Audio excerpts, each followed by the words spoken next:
15th. Napoleon out very early in the carriage. 16th. Napoleon, who had gone down to the stables at an early hour and ordered the horses to be put to himself, overtook me in the park and made me get into the carriage. Complained of his teeth. Breakfasted with him. During the meal, the subject of the commissioners was introduced. He asked if Madame Sturmer had ever seen him at Paris. I replied that she had, and was very desirous to see him again. And who prevents her? Said he. I replied that herself and her husband, as well as the rest of the commissioners, believe that you will not receive them. Who told them so? Said he. I am willing to receive them whenever they please to ask through Bertrand. I shall receive them as private characters.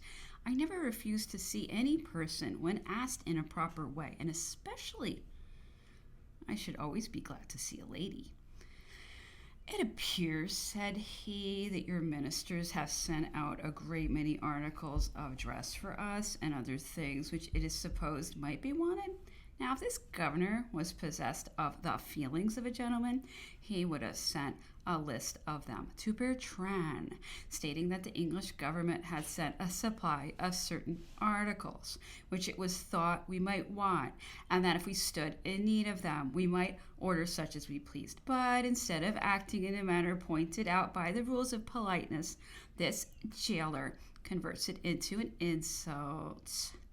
What probably your government intended as a civility by selecting what things he himself pleases and sending them up in a contemptuous manner without consulting us, as if he were sending alms to a set of beggars or clothing to convicts.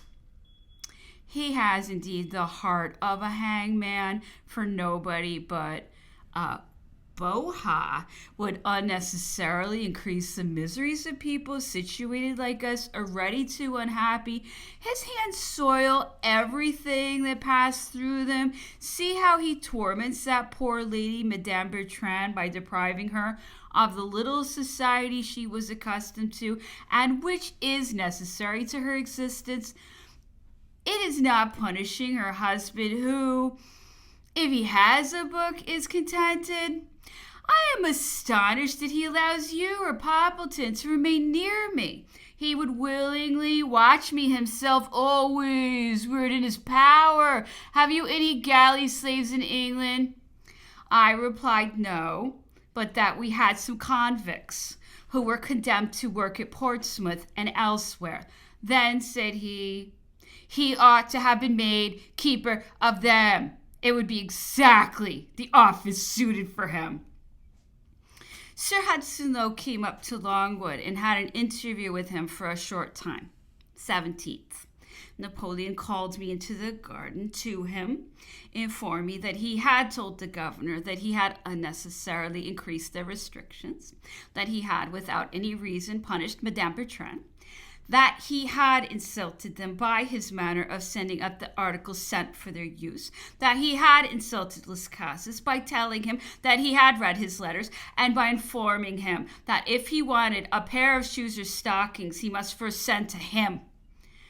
I told him, added he, that if Bertrand or Las Casas wanted to form a plot with the commissioners, which he appeared to be afraid of, that he had nothing more to do than to go to the town and make an appointment with any of them to come up inside of the alarm house and meet him. I told him that it was a disgrace to him, who was vested with authority, to insult a man like Bertrand, who was esteemed by all Europe.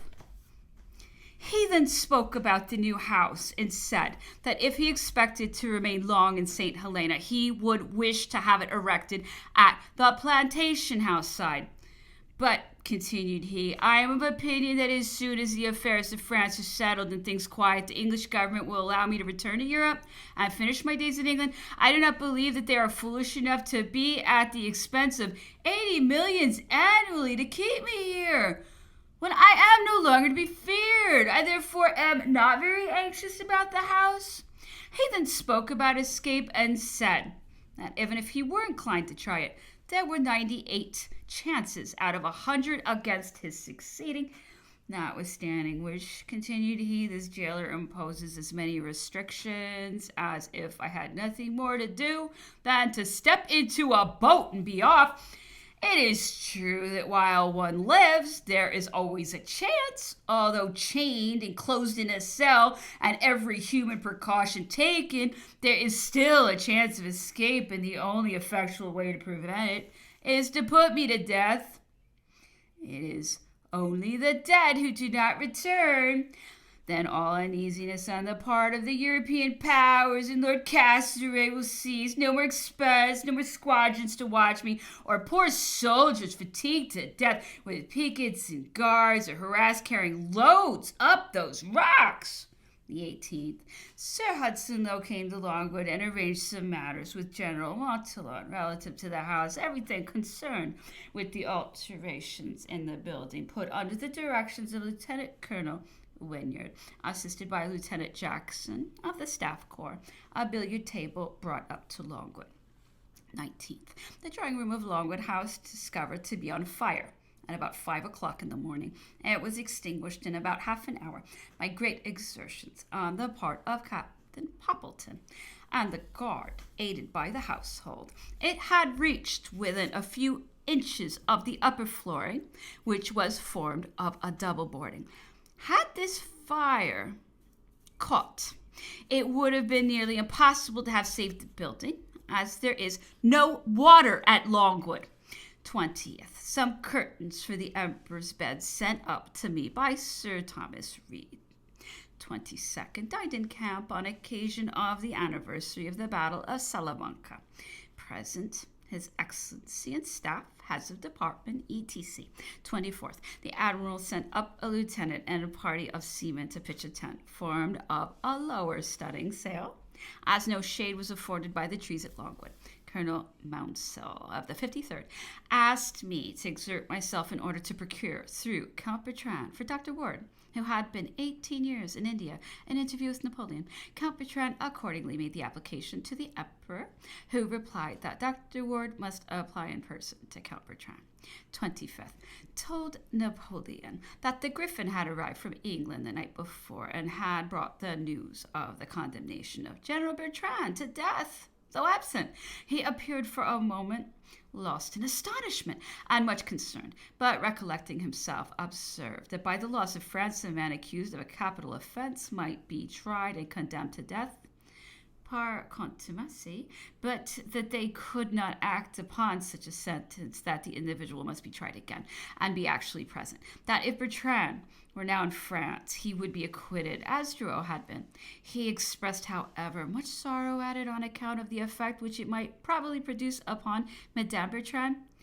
In revolutions, continued he, everything is forgotten. The benefits you conferred today are forgotten tomorrow. The side once changed, gratitude, friendship, parentage, every tie vanishes, and all sought for is self-interest.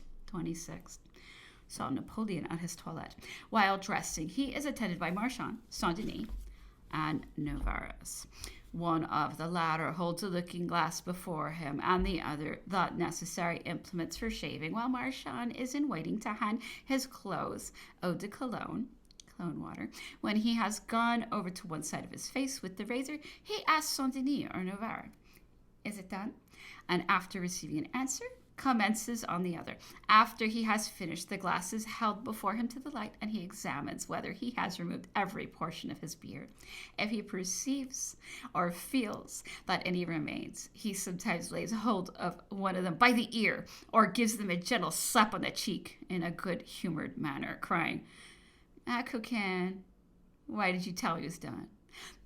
This probably has given rise to the report of his having been in the habit of beating and otherwise ill-treating his domestics. He then washes with water, in which some eau de cologne has been mingled, a little of which he also sprinkles over his person, very carefully picks and cleans his teeth, frequently has himself rubbed with a fresh brush, changes his linen and flannel waistcoat and dresses in white kerseymere or brown nankeen breeches, white waistcoat, silk stockings, shoes, and gold buckles, and a green single-breasted coat with white buttons, black stock with none of the white shirt collar appearing above it, and a three-cornered small cocked hat with a little tri-collared cockade. When dressed, he always wears the cordon and Grand Cross of the Legion of Honor. When he has put on his coat, a little bonbonniere, a box of sweetmeats, his snuff box, and handkerchief scented with eau de cologne are handed to him by Marchand, and he leaves the chamber. Napoleon complained of a slight pain in his right side. I advised him to get it well rubbed with eau de cologne and flannel, and also suggested a dose of physic. At this last, he laughed and gave me a friendly slap on the cheek. He asked the causes of the liver complaint, now very prevalent on the island. I enumerated several, and amongst others, drunkenness and hot climates. If, said he, drunkenness be the cause, I ought never to have it. 27th, Colonel Keating, late governor of the Isle of Bourbon, had an interview with Napoleon, which lasted for nearly an hour. 28th, informed by Cipriani that in the beginning of 1815 he had been sent from Elba to Leghorn to purchase 100,000 francs worth of furniture for Napoleon's palace. During his stay, he became very intimate with a person named Blank, who had a blank at Vienna, from whom a private intimation was sent to him that it was the determination of the Congress of Vienna to send the emperor to St. Helena, and Evan had sent him a paper containing the substance of the agreement, a copy of which he gave to Cipriani, who departed instantly for Elba to communicate the information he had received to the emperor. This, with the confirmation which he afterwards received from Monsieur Blank, A. Blank, and M. Blank at Vienna, contributed to determine Napoleon to attempt the recovery of his throne. Accompanied Napoleon, in his evening drive, informed him that Sir Thomas Reed had begged me to acquaint him that the Russian commissioner had taken no part in the official note addressed to the governor and containing a request to see him. Napoleon. He observed that if they wished to see him, they had taken very bad measures, as all the powers of Europe should not induce him to receive them as official characters. They might break open the door or level a house down and find him. He then observed that a book relative to his last reign in France had been lately sent out by the author, an Englishman, to Sir Hudson Lowe, with a request that it should be delivered to him. On the back was inscribed in letters of gold, "To the Emperor Napoleon," or "To the Great Napoleon." "Now," continued he, "this Galeriano would not allow the book to be sent to me, because it had Emperor Napoleon written upon it, because he thought that it would give me some pleasure to see that all men were not like him, and that I was esteemed by some of his nation. I did not believe that a man could be so low and vile. Since the arrival of Sir Hudson, though, there has been a great alteration in the number of newspapers sent to Longwood. Instead of receiving, as heretofore, a regular series of some papers, as well as many detached ones, only a few irregular numbers of the Times have arrived, and occasionally a courier.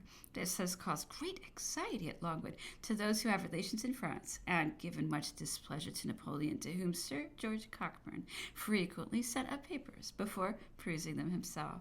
August 2nd, made a complaint to the purveyors that no vegetables except potatoes had been sent up for 3 days, and requested that if he was not permitted to furnish any more, my letter might be transmitted to Major Gouverneur.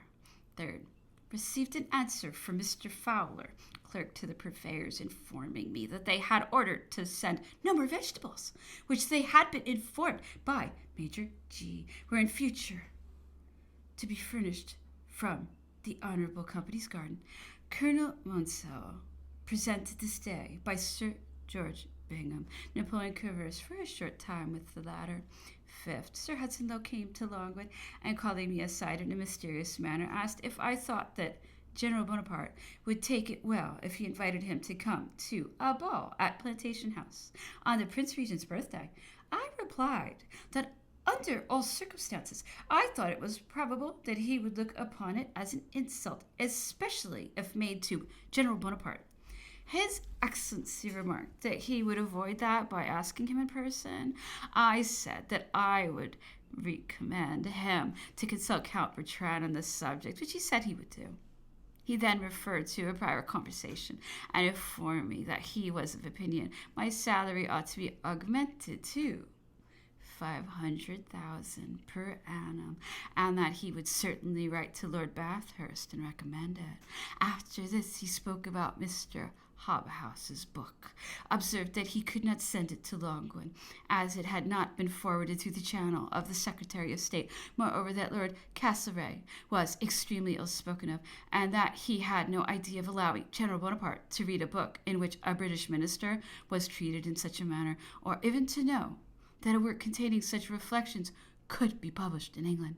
I ventured to observe to His Excellency that Napoleon was very desirous to see the book, and that he could not confer a much greater favor than to send it up.